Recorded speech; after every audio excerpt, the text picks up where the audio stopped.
They thought that they could stop him by walking away, but all they did was clear the path for the biggest federal crackdown in American history.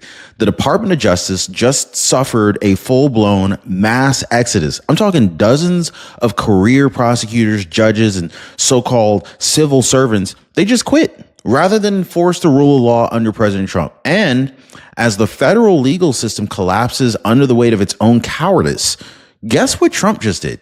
He sent in ICE, not to play games, but to take the city back. Now, right now, ICE tactical units are storming the 5 boroughs in New York City right after violent illegal offenders walk free for the last time. So, and while all this is happening, while radical activists scream about broken toilets and overcrowded holding cells, American families, they're still mourning a Border Patrol agent that was gunned down in the city that he called home.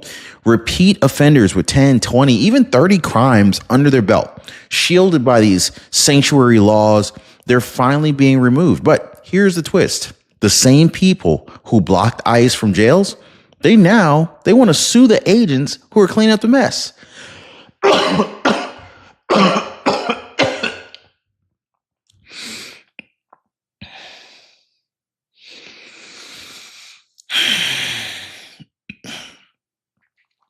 You're going to see how New York City, once the crown jewel of America, is now the front line of a war between justice and total collapse. You're going to hear the stories that they're not going to put on cable news. The politicians are panicking behind closed doors, and the strategic surgical precision of Trump's plan to purge the rot. And wait until you hear what really caused the DOJ walkouts and how that triggered a domino effect that's now sweeping the country. So this is not just about New York. This is about every city in America, guys, that they said no to law and order, and they're watching their own streets turn into war zones. So buckle up, guys, because what's happening right now, this is either a federal rescue mission or it is the final fight for America's soul. And by the end of today's video, you're gonna have to decide for yourself. Is Trump going too far, or is he finally doing what nobody else had the balls or the courage to do? Now, if you appreciate the news updates, hit the like button and subscribe to the channel. Now, you want to know who started this chain reaction? It wasn't the violence. It wasn't the overcrowded jails. It wasn't even the shooting of a federal officer in broad daylight. No, this began when the very people tasked to uphold justice, they just walked out. I'm talking about the mass exodus inside the Department of Justice, guys, the DOJ, career prosecutors, civil rights attorneys, federal litigators, gone. Over 24 DOJ lawyers that were assigned to defend President Trump's executive orders, they quit, slammed their laptop shut, packed their bags, and left. And they told the American people, we will not work for this administration. But let's go ahead and ask the hard question. Why now? Right? Because they didn't want to risk is it because they didn't want to risk their bar licenses? Right? Because Twitter might call them names, because enforcing immigration law is suddenly unconstitutional, or maybe it's because they've been a part of the resistance this whole time. Like, here's what that walkout really did, guys. It created this legal power vacuum in the exact moment that President Trump needed full federal enforcement. And instead of chaos, he delivered strategy. Because while they're out there walking away, Trump was suing it. He was suiting up, guys. Now, what he did next ended up sending shockwaves through the entire sanctuary city system. Now, before I tell you what that was, let's talk about what New York became in their absence first, okay? So New York City is no longer just a city, okay? It becomes the symbol of what happens when lawlessness is protected by law. Look at this. Over 500,000 illegal immigrants now live in the 5 boroughs, which is crazy. That's 500,000, right? And under the sanctuary city policy, many of them are shielded from federal immigration enforcement, even after committing violent crimes. Let me give you an example, okay? This is an example that they do not want you to hear, but I'm going to share it with you anyway, okay? An off-duty Customs and Border Patrol agent shot in the city he grew up in by illegal migrants with open warrants and multiple prior arrests. And then, of course, there's Christian Mora Nunez, arrested 8 times in just 1 year. How is that guy not locked up permanently is beyond me. part of a 28 indictment robbery spree, and is still walking free. Why? Seriously, can anybody answer that? Because NYC's sanctuary policy prohibits the NYPD from turning these offenders over to ICE, even when ICE asks them for it, even when they're in police custody. Let that sink in, guys. ICE is being told, no, you can't have them. So then what happens? They're released back into the community to strike again. Like, this is so dangerous. And every time one of these crimes is committed, every time a woman is assaulted or a cop is shot or a business is robbed, it's not a failure of enforcement. It's a policy choice. So the question now is this: if New York refuses to protect its own people, should Trump step in and do it for them? This is also why there's a mass exodus of New York City residents leaving New York for other states like Florida and Texas and Georgia and whatnot.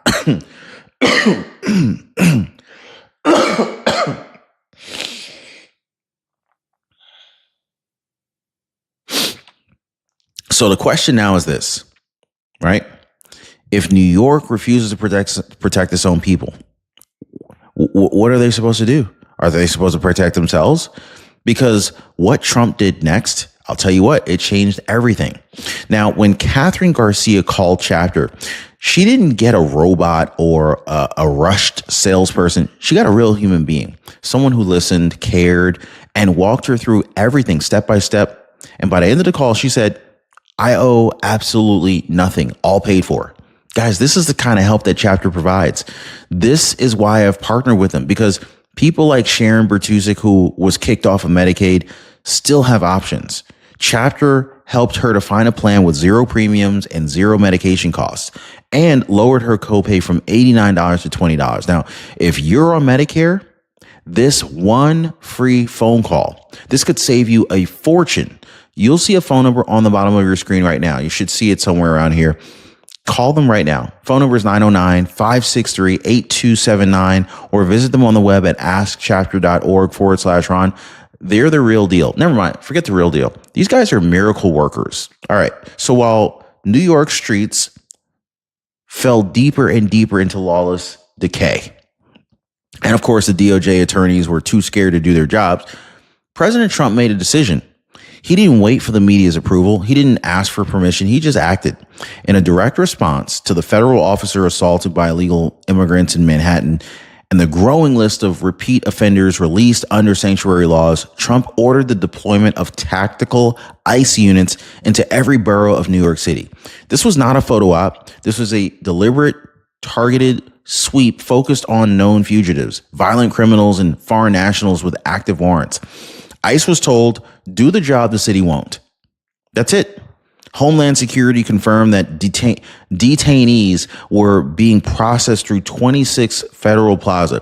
This is a building never intended as a long-term holding facility that is now packed wall to wall with individuals awaiting transfer.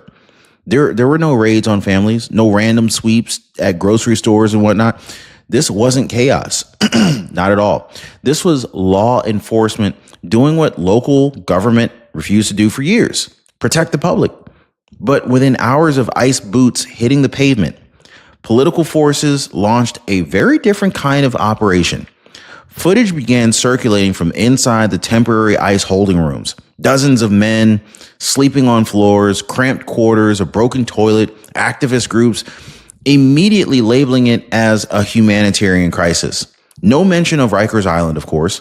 A camera crew, in fact, there were no camera crews at the local jails where American citizens sit in way worse conditions.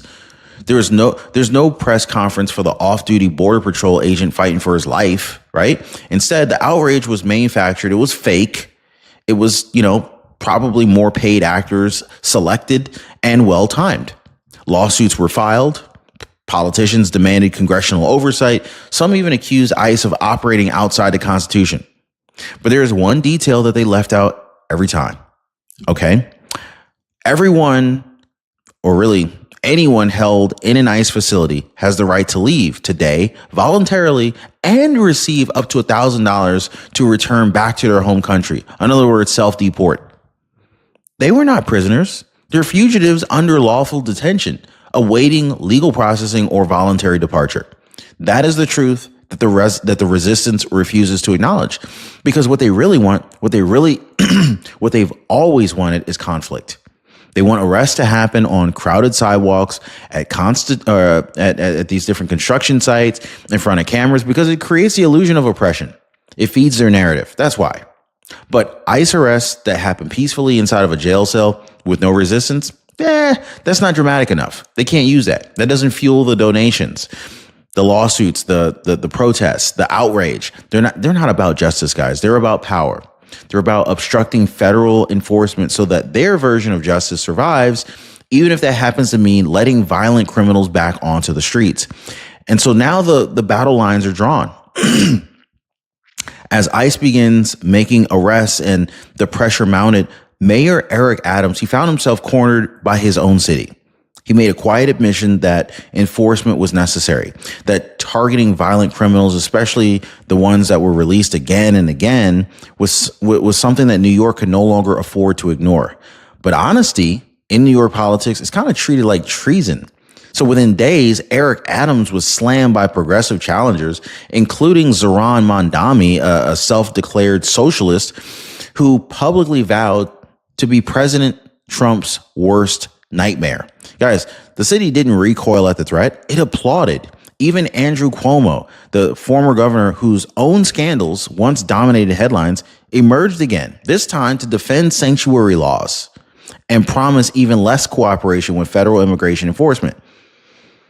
You almost can't even make this stuff up, guys. Meanwhile, you got Eric Adams, who simply said ICE should be allowed to remove repeat violent offenders, is now trailing in the polls. This is the environment. You speak the truth, you fall behind. You protect criminals, you gain votes. What the heck is going on here, guys? The electorate has been conditioned to cheer for collapse, so long as it doesn't look like a Trump victory. And this is what really makes this more than just a legal battle. It's a cultural one. If a mayor trying to clean up crime is now being branded as an extremist, then what does this really say about the direction of leadership in America's largest city, right? So at this point, it's not just neglect.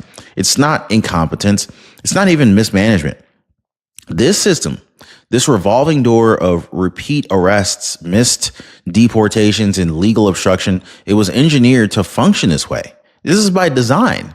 When ICE requests custody of a violent offender already in NYPD hands, they're denied. When federal agents attempt to intervene in cases tied to interstate crime rings, they're blocked. When ICE or when city officials know exactly where a wanted fugitive is, but ICE isn't allowed to make contact without public confrontation, that's not a flaw. This is the design. This is how they made the system work. The Department of Justice used to be the final firewall, an institution that could override political games with constitutional clarity. But now, with prosecutors resigning in waves, offices gutted, and federal attorneys warning that they can't even keep up with the paperwork, that firewall is gone now.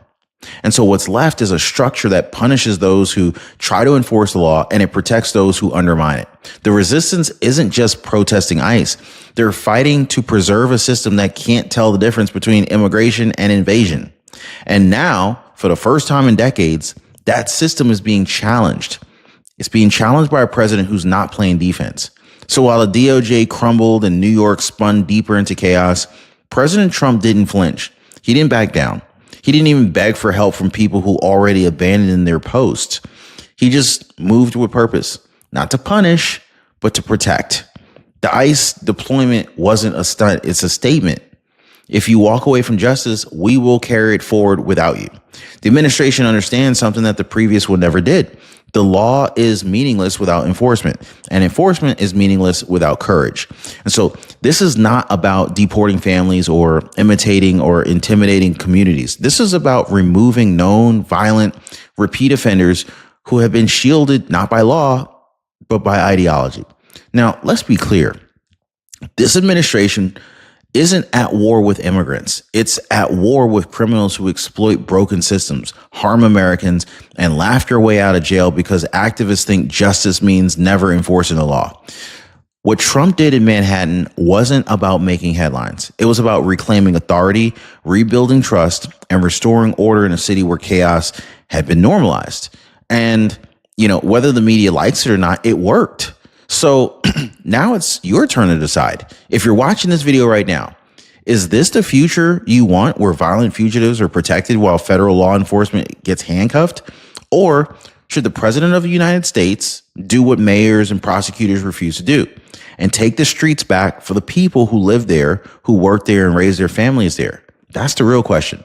It's not whether ICE is too aggressive. It's not whether federal buildings are too crowded, but whether we're going to keep rewarding lawlessness or not. Or are we going to finally return to a country where the law actually means something?